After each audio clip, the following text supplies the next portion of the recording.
revista Brasil TVT conversa agora com o economista Luiz Gonzaga Beluso, que é professor aposentado da Unicamp. Boa noite, professor Beluso. Prazer falar com o senhor. Seja muito bem-vindo. Boa noite. Prazer falar com vocês. Obrigada. Faz tempo que eu não falo com a TVT. Ah, que bom. Maravilha, isso é muito bom. Professor Beluso, como interpretar, como entender essas falas dessa última semana do ministro Paulo Guedes no que diz respeito à economia do Brasil? Bem, não é muito fácil, né? Você tem que decifrar os hieroglifos que estão por detrás das palavras dele, ou que, na verdade, informam. É uma coisa muito, assim, dispersiva, muito conflitante uma coisa com a outra, né? Não tem muita consistência. Então, em relação à inflação, o que eu diria é que essa inflação ela tem uma natureza muito clara, reconhecida por muitos analistas do mundo inteiro, que é são choques sucessivos de oferta que nascem da forma como a economia está se recuperando. Então, ela está se recuperando com problemas no abastecimento, né? Uma economia que se globalizou, cadeias globais de valor, depende muito do funcionamento do sistema de transporte, sobretudo o sistema de transporte marítimo, né? Você teve choques no setor de energia, muito importantes em todas as partes, inclusive na China. No Brasil, você está executando uma política de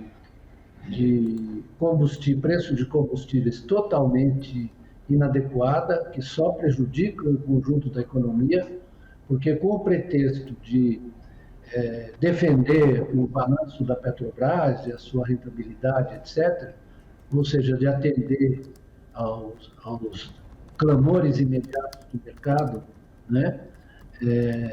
E que era possível você atender sem nenhum dano se você adotasse um fundo de estabilização, como a Noruega usa, por exemplo. Eu não consigo entender realmente como é que você, sendo autossuficiente em petróleo, né, sendo exportador de petróleo, você não monta um fundo de estabilização e causa um dano desse tamanho à sociedade, ao conjunto da economia, né? Porque isso é um choque de preços que acaba afetando todos os custos na sociedade e a vida das pessoas. Veja a história do gás de cozinha, por exemplo, né? As famílias sofrendo os efeitos da falta de dinheiro estão tendo que improvisar a forma de fazer a comida em casa. Isso não era necessário, absolutamente necessário. Isso já é uma dimensão eu vou usar uma palavra-chave de estupidez, porque pega o caso da Noruega, ela não deixa passar para dentro que ela tem um fundo soberano que estabiliza isso. O Brasil podia ter construído isso, não custa nada, mas eles são tão toscos, tão primários, que eles consideram que isso é uma interferência no mercado. Agora, vamos pensar no mercado de petróleo.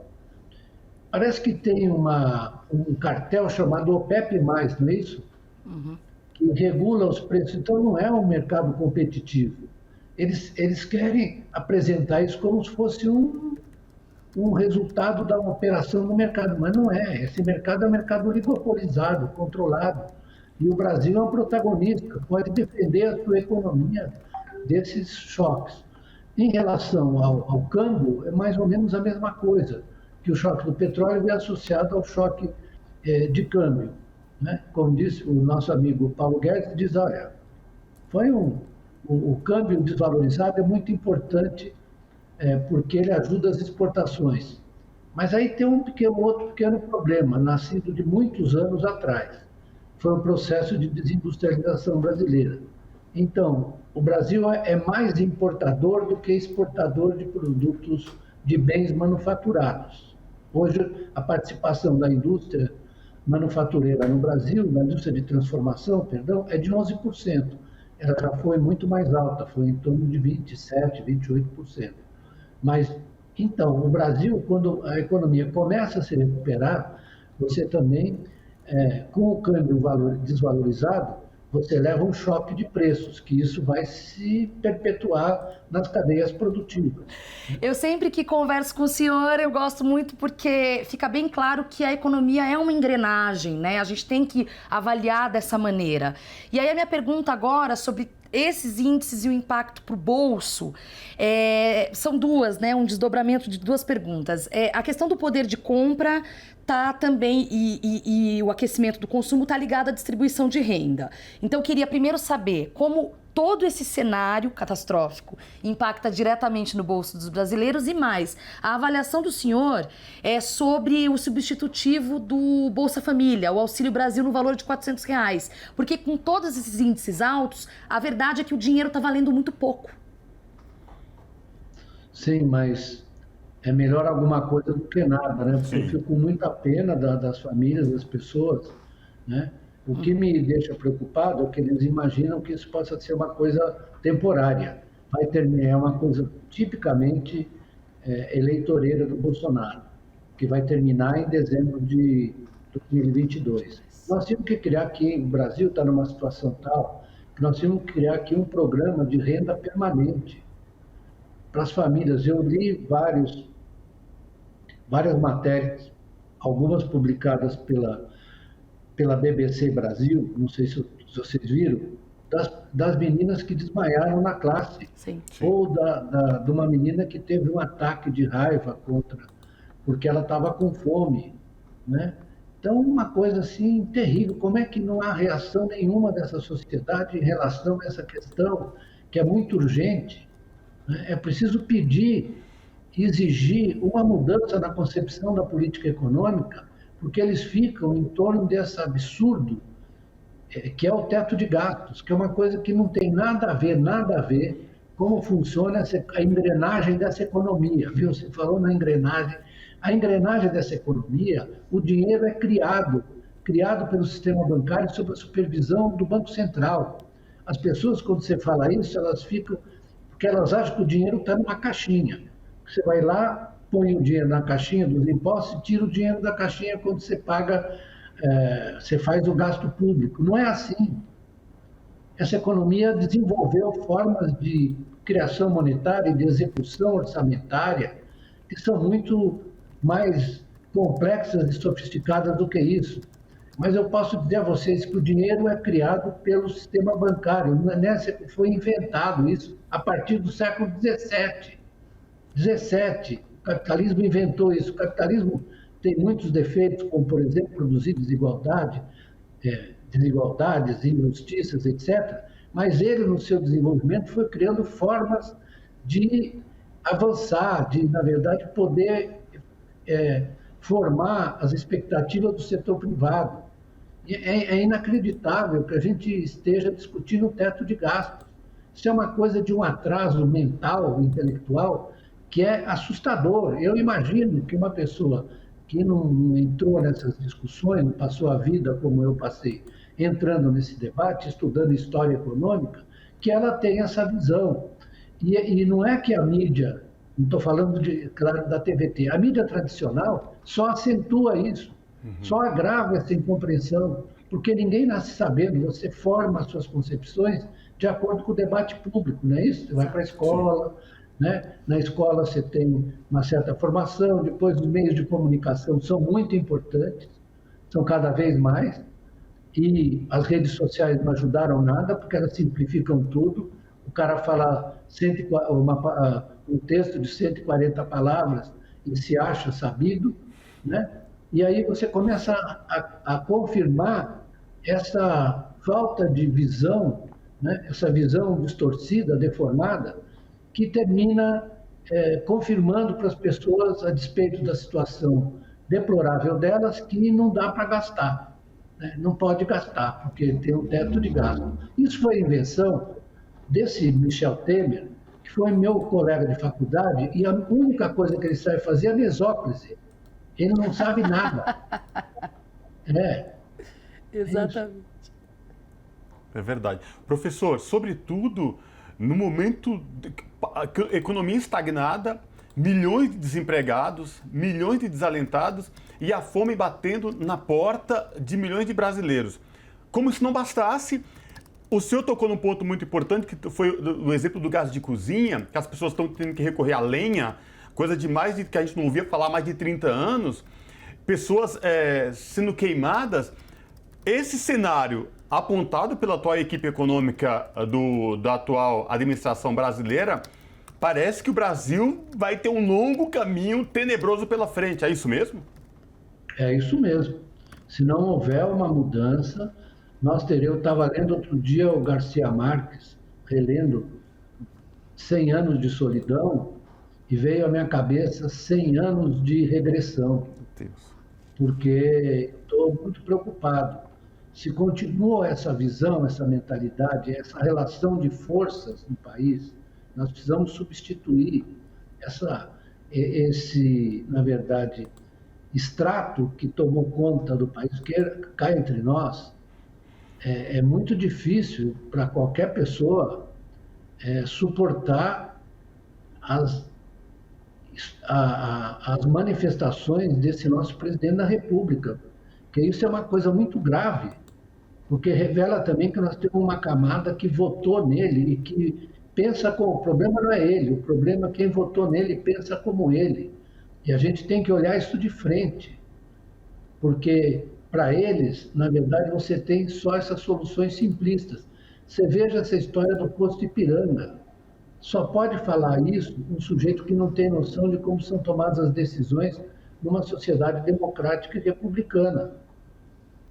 E não é você inventar um sábio que vai te falar no ouvido. Você tem que ouvir a sociedade, achar uma maneira de ouvir a sociedade. E eu espero que isso seja feito na eleição de 2022, porque eu estou muito preocupado. Vou lhe dizer, a minha preocupação é profunda. Às vezes eu não durmo à noite pensando no destino que pode ser o Brasil, pode ter o Brasil se nós não virarmos esse jogo, se nós não elegermos um presidente que tenha noção da situação das pessoas, e não tenha, na verdade, obsessão com esses mitos, que são os mitos que foram introduzidos, e não vamos passar pano não, foram introduzidos pelo mercado financeiro, que representa a visão dos mais ricos. Eu fiz uma comparação outro dia com um apólogo que fez um escritor americano, muito interessante, a respeito do mercado financeiro, porque eles dão palpite achando que eles conhecem, eles dão palpite achando que eles sabem como é que funciona o conjunto da obra, né? Mas eles estão metidos lá nos escritórios deles. E isso me lembra o apólogo em que esse escritor, falando numa universidade, ele contou esse apólogo para mostrar quais são as dificuldades do conhecimento.